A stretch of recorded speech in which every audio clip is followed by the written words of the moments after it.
అయితే హోమియోపతిలో ముఖ్యంగా మానసిక స్థితిని కూడా దృష్టిలో పెట్టుకుంటారు అవును. ఒక వైద్యుడు పేషెంట్ కి ట్రీట్ చేసేటప్పుడు అని అంటారు. అవును. ఎందుకండి అంటే హోమియోపతి వైద్యం అంటే మానవుల మీద ప్రయోగం చేసి కనిపెట్టింది, ప్రూవింగ్. మరి ఇతర వైద్యాలు పశువుల మీద, జంతువుల మీద, ముందు కుందేళ్లు, ఎలుకలు, పిల్లుల మీద ప్రయోగం చేసి అది బతికిందా లేదా చూసి ఈ మందు పని చేస్తుందా అంటారు. కానీ అవి మెంటల్ సిమ్టమ్స్ చెప్తుందా?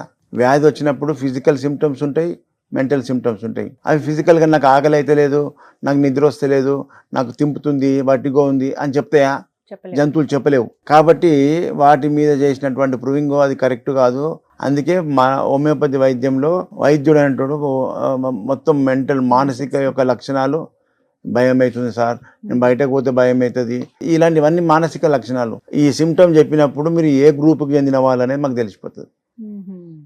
ఆ గ్రూప్కి సంబంధించిన డ్రగ్స్ మాకు మైండ్లోకి వస్తాయి. మెడిసిన్స్ ఇస్తారనమాట. ఆ సిమ్టమ్ తీసుకొని మొత్తం టోటల్గా వాళ్ళకి కరెక్ట్ డ్రగ్ పడ్డప్పుడు 24 hours రిజల్ట్.